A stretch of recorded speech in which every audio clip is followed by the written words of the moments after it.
Kita harus bisa meredam emosi, karena kita tidak bisa mengendalikan karakter masyarakat kita. Ya memang bagaimana lagi, memang sudah begitu keadaannya.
Assalamualaikum warahmatullahi wabarakatuh. Perkenalkan, namaku Sunoto. Aku lahir di Pati 1982, tepatnya bulan Juli, tanggal 6.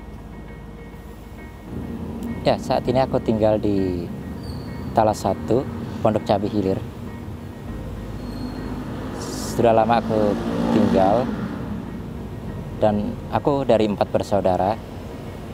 Masing-masing kakakku yang pertama ada di Pati menemani ibu yang tinggal sendiri karena bapak telah wafat, dan kakakku yang kedua ada di Ciledug berprofesi sebagai supir pribadi di kantor. Lalu kakakku yang ketiga ada di Karangtengah sebagai penjual garam, dan aku sendiri beraktivitas jualan juga sebagai penjual kerupuk. Aku mengalami kebutaan itu semenjak usia setahun setengah.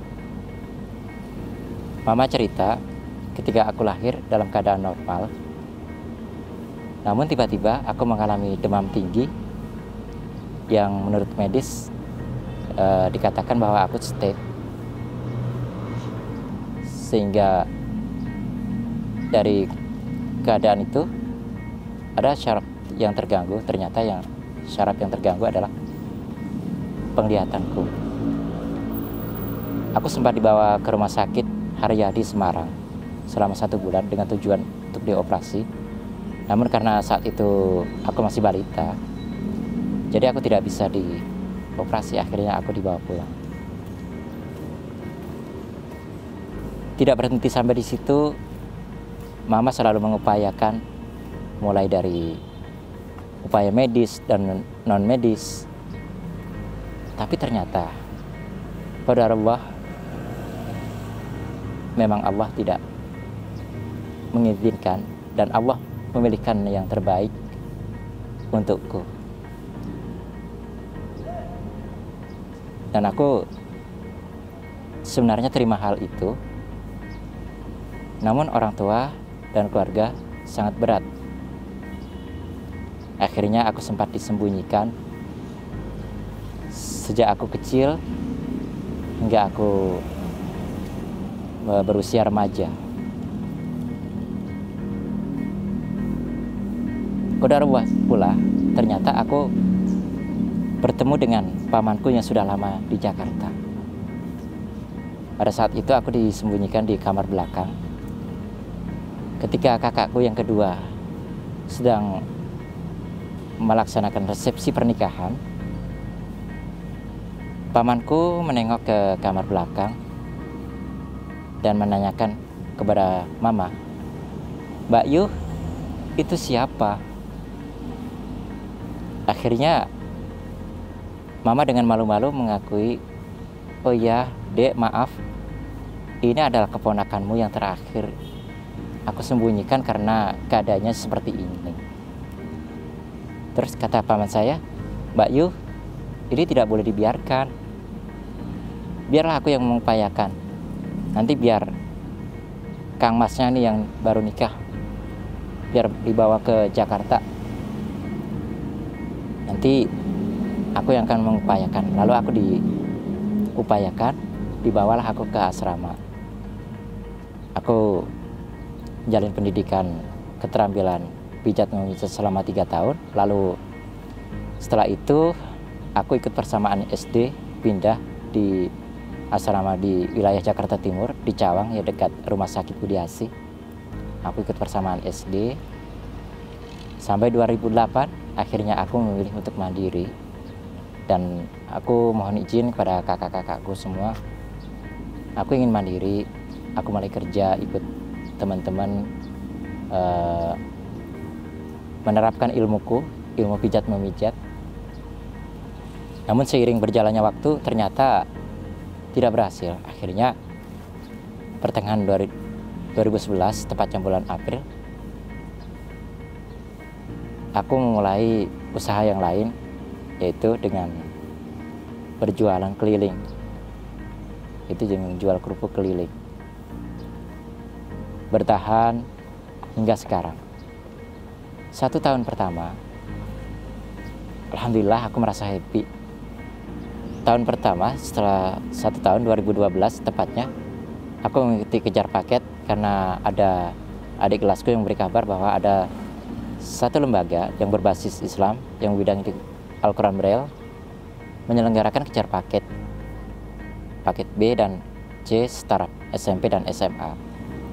Aku mengikuti dari 2012, mulai sambil aktivitas perekonomian, dagang, tapi juga tetap ikut kegiatan-kegiatan, diantaranya di samping kejar paket juga kegiatan-kegiatan keagamaan dan seni Islam. Aku ikuti itu berturut-turut sampai 2016. Terakhir aku lulus kejar paket C. Setelah aku baru lulus, aku mendengar kabar bahwa Unpam telah menyediakan beasiswa kerjasama dengan Ormas Persatuan Tunanetra Indonesia yang memperjuangkan untuk kaum disabilitas.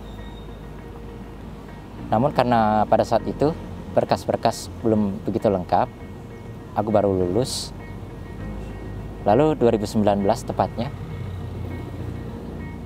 bulan April, aku baru masuk pendaftaran. Mengapa Pak Sunoto berani untuk terus bermimpi? Ya, karena bagi aku mimpi itu adalah satu kunci untuk bagaimana kita bisa menaklukkan liarnya dunia.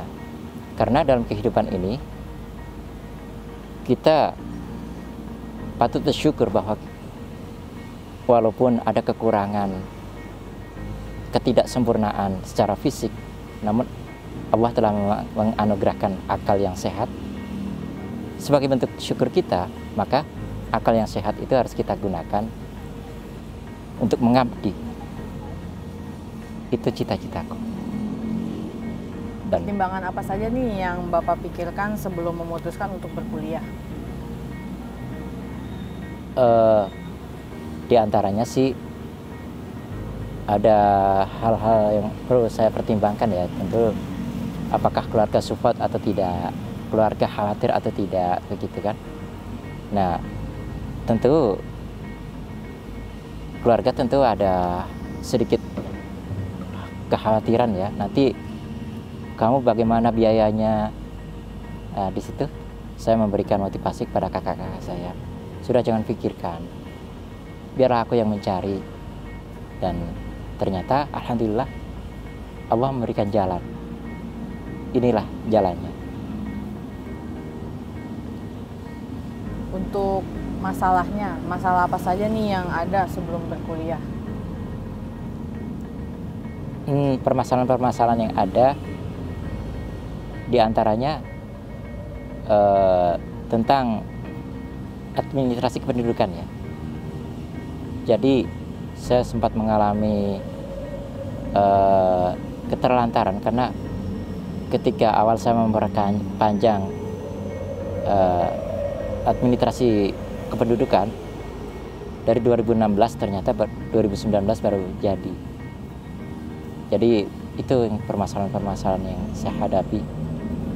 Dan saya sempat di jalan, karena saya ini kan namanya pekerja lapangan, mestinya kalau ada apa-apa kan harusnya bisa di proses ini warga mana, KTP-nya mana, itu kan. Saya sempat tidak membawa itu karena ada kesulitan-kesulitan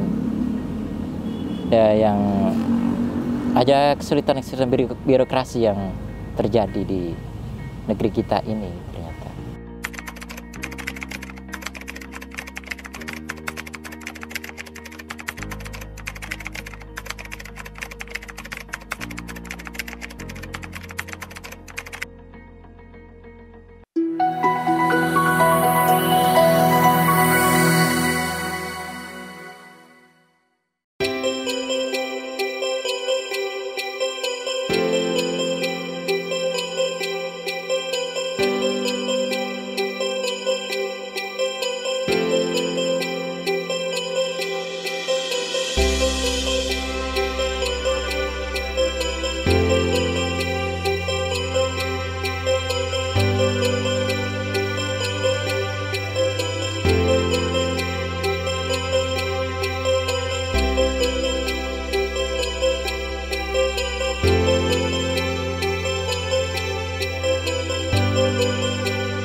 Alasan Pak Sunoto memilih Universitas Pamulang? Ya, karena Universitas Pamulang ini memberi kemudahan, diantaranya beasiswa, ya, itu memberikan fasilitas yang kita butuhkan. Dan bagi kita kaum disabilitas yang memang tidak mampu secara perekonomian, alhamdulillah di sini telah disediakan. Tahu dari mana sih Bapak ini Universitas Pamulang? Apa dari teman kah atau dari organisasi gitu?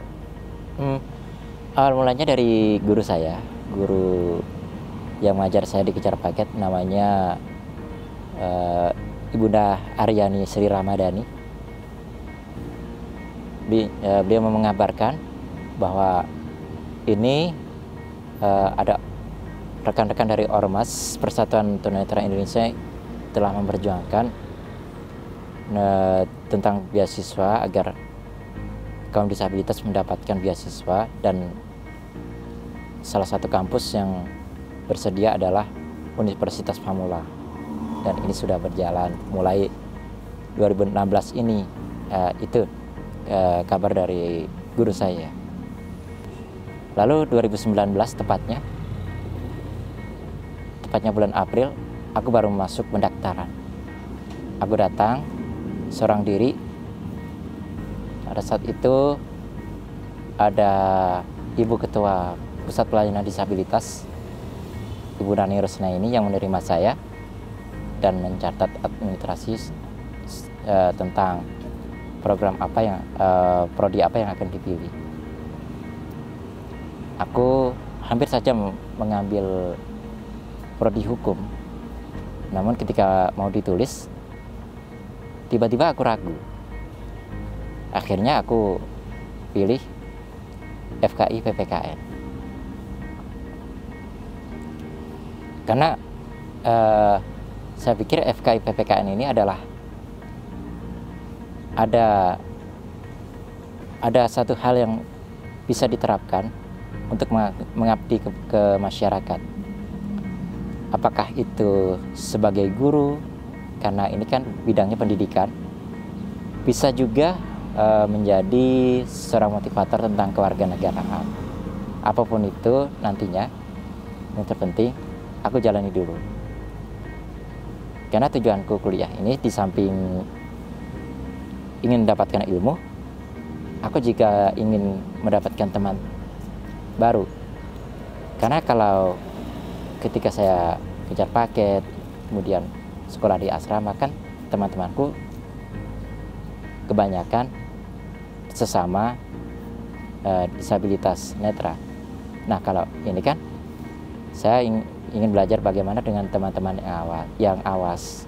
Kita beradaptasi, alhamdulillah bertahan hingga sekarang, dan saya bisa mengenal bagaimana teman-teman dan bisa berkomunikasi dengan baik, meskipun terkadang ada kekurangannya. Ya, itu suatu hal yang sangat wajar, tapi setidaknya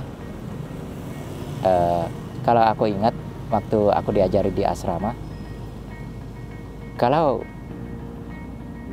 kaum minoritas ingin terangkat namanya di tengah-tengah masyarakat, bukan masyarakat yang menyesuaikan, tapi justru kitanya kaum minoritas yang harus menyesuaikan terhadap masyarakat agar masyarakat terinspirasi. Nah, inilah yang aku terapkan melalui jenjang pendidikan perguruan tinggi ini. Semoga nantinya aku menjadi anak bangsa yang bermanfaat, jadi warga negara yang walaupun dari kalangan minoritas tapi bisa memberi kontribusi terhadap masyarakat, terhadap sesama warga negara. Kalau untuk kemudahannya nih, kemudahan apa saja yang Bapak dapatkan saat menjadi mahasiswa difabel di Universitas Pamulang? Di antaranya kita bisa mengikuti kegiatan-kegiatan seperti seminar secara free, dan kita gunakan alma mater ini juga telah disediakan oleh kampus. Namun dengan satu syarat, komitmen untuk menjaga alma mater ini. Kalau dari segi pertemanannya, sempat ada permasalahan nggak nih dari Bapak ke teman-teman perkuliahan? Alhamdulillah tidak, karena malah justru mereka ini penasaran ya. Awal-awal saya di semester 1, ini Bapak kalau mau wudhu bagaimana? Saya harus menjelaskan. Tapi satu kenangan yang terindah waktu di semester 1, saya turut take video tentang kepramukaan dan saya ikut kemah bakti juga. Itu satu kenangan terindah. Ikut selfie bersama biasa teman-teman mahasiswi. Kalau dari dosen-dosennya, apakah welcome atau sulit, sempat ada kesulitan nggak nih? Ya, kalau dosen sih sebenarnya relatif ya, karena masing-masing dosen ada yang mengenal tentang disabilitas, ada yang tidak. Artinya kan ada yang mengerti tentang kesulitan disabilitas, karena disabilitas ini kan beragam ya. Kalau untuk disabilitas netra kesulitannya apa, itu kan tidak semua dosen mengetahui. Jadi memang harus kita yang bisa menjelaskan, dan kita juga harus sering komunikasi dengan ketua kelas. Nah, ketua kelas inilah yang nanti yang akan menyampaikan kepada dosen-dosen kami. Berarti secara nggak langsung mahasiswa difabel juga dituntut untuk aktif ya dalam perkuliahan. Betul. Kalau untuk fasilitasnya nih, bagaimana Universitas Pamulang memfasilitasi mahasiswa difabelnya? Tentang fasilitas ya. Ya kalau fasilitas sih sebenarnya kalau dikatakan accessible ya belum banget sih, karena masih proses, karena ini kan masih baru ya. Tapi mungkin insya Allah seiring berjalannya waktu pasti cita-cita Umpam ingin meningkatkan pelayanan tentunya untuk masyarakat disabilitas yang mempunyai keinginan untuk meningkatkan jenjang pendidikan. Seberapa besar sih peran Universitas Pamulang pada pendidikan Bapak saat ini? Sangat besar sekali sebenarnya, sangat besar sekali. Ingin cita-cita Umpam ini ingin menjadi kampus yang ramah terhadap pendidikan secara inklusi, terutama untuk kaum disabilitas. Hal berkesan apa nih yang pernah Bapak alami saat kuliah di Universitas Pamulang? Kesan-kesannya ya, kesannya itu dosen-dosen kan biasanya kalau mau masuk ini kan ada profesta ya. Nah saya waktu itu kan karena saya menangani administrasi sendiri, terus masuk pendaftaran sendiri, ambil kartu NIM dan alma mater juga sendiri, kemudian ikut profesta juga sendiri, maka dosen-dosen kami, dosen-dosen volunteer mendampingi kami untuk mengikuti kegiatan profesta. Kalau untuk transportasinya nih, biasanya paling sering menggunakan transportasi apa nih Bapak? Kalau masuk ke kelas kan karena mengejar waktu, jadi saya menggunakan ojol. Kalau pulangnya, saya terbiasa naik angkot dari depan sini. Biasanya berangkat dari rumah itu jam berapa Pak? Kalau masuknya kan pukul 7.30 ya, maka saya berangkat itu kira-kira pukul 6.30. Bapak ini kan berarti sempat merasakan pembelajaran online saat pandemi kemarin ya Pak? Betul. Pernah ada kesulitan nggak sih untuk mahasiswa difabel saat menjalani pembelajaran online-nya? Ya karena saya ini minim terhadap pengetahuan terhadap teknologi ya, tentu sangat kesulitan. Kesulitan saya diantaranya adalah bagaimana cara mengisi Google Form.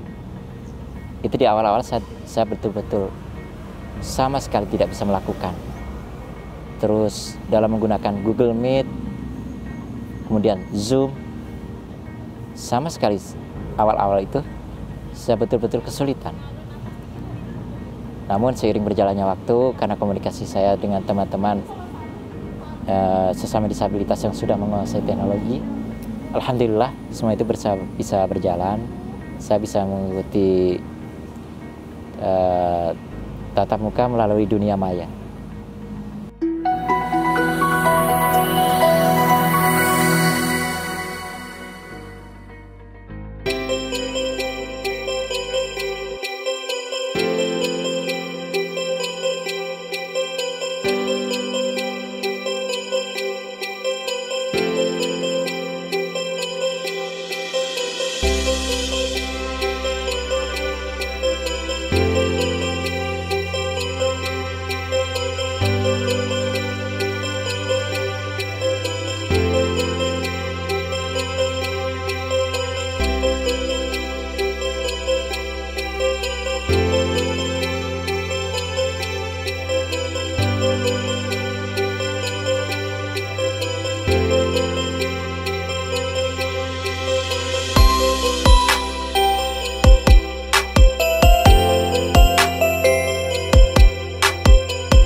awal-awal saya menjual kerupuk itu, saya tidak langsung menjual kerupuk ikan ya. Saya biasa jual kerupuk warung dengan menggunakan kantong kresek yang sudah bolong-bolong. Terkadang ada yang beli, terkadang hanya ada yang memberikan uangnya saja. Ya, oke lah, karena ini konsekuensi daripada kemauan saya untuk mandiri, saya hadapi itu. Saya tidak perlu tersinggung tentunya. Nah, setelah seiring berjalannya waktu saya tingkatkan. Saya coba menjual kerupuk ikan dengan merek Bangka, gitu kan. Pabrik atau distributornya itu dari Purnama, tempatnya di dekat Alam Sutra, Tangerang. Sangat lumayan jauh dari tempat saya maupun dari sini ya. Oke, sebelumnya saya ambil langsung dari pabrik itu, kerupuk itu sering diantar gitu kan. Tapi untuk mengantar ke rumah saya harus ada rute yang sama, di mana teman-teman tunanetra yang lainnya juga mengambil. Namun belakangan ini saya sering ngambil di agen kerjasama dengan teman saya. Ada rekan saya yang menjual juga, akhirnya saya kerjasama di sana. Dia yang mengambil, lalu saya kirim uangnya, kadang-kadang via GoPay gitu kan ya. Akhirnya begitu barang sudah datang, saya datang ke rumahnya untuk ambil barang itu. Terkadang dia kirim juga dari rumah dia ke rumah saya. Itu sih, dan happy rasanya. Tidak terlalu menunggu terlalu lama dan juga tidak terlalu jauh-jauh begitu. Yang penting ada komunikasi antara saya dengan dia gitu. Ada nggak sih hal yang nggak enak di hati nih saat Bapak berjualan gitu? Di antaranya kadang begini ya. Ini kan jalanan ya. Jalanan kita sudah minggir. Ada saja yang kendaraan-kendaraan itu yang melintas, yang terkesan itu terburu-buru, sehingga terkadang sikut saya terhantam oleh spion. Itu sering. Tapi awal-awal sih saya sering marah ya. Sering saya pukul balik gitu. Tapi semenjak ini saya harus menyadari kita harus bisa meredam emosi, karena kita tidak bisa mengendalikan karakter masyarakat kita. Ya memang bagaimana lagi, memang sudah begitu keadaannya. Kalau kita memang betul-betul ingin mandiri dan ingin diakui oleh masyarakat, kita harus siap menerima risiko. Selama itu tidak membuat luka, artinya tidak membuat kita cedera, oke lah, kita maklumi saja gitu. Dan mungkin saya lebih berhati-hati, itu sih tidak enaknya. Dan lebih tidak enak lagi, ada yang tidak mau beli tapi hanya sekedar memberikan uang, yang itu membuat saya malu. Tapi di sisi lain saya berpikir, ya mungkin ini adalah jalan mereka untuk ingin mencari kesempatan untuk beramal. Tapi ada juga yang lebih tidak mengenakan lagi. Saya diberi uang logaman yang angka nominalnya Rp200. Ini sangat tidak mengenakan. Jadi saya berpikir, saya ini dianggap apa ya? Toh saya bukan meminta-minta, saya jualan. Kalau memang tidak mau beli ya sudah. Kenapa saya diperlakukan seperti ini? Akhirnya saya mencari persimpangan jalan. Uang itu saya taruh di tanah, lalu saya tinggalkan. Untuk jenis kerupuknya nih, kalau boleh tahu kerupuk apa aja nih yang Bapak jual? Ada kerupuk ikan, ada kerupuk kulit. Untuk harganya berapa aja? Kalau untuk kerupuk ikan, ini kan ada berbagai macam ukuran ya. Kalau yang isi 10 keping itu harganya 10.000 karena dari sananya sudah mencapai 5.500. Nah, untuk kulit itu saya pasarkan 15.000. Biasanya jualannya hari apa aja nih Pak? Tidak terikat oleh waktu-waktu tertentu sih. Kalau untuk cara berjualannya, apakah berkeliling atau hanya menetap di satu tempat, satu titik tertentu gitu? Keliling menelusuri jalan.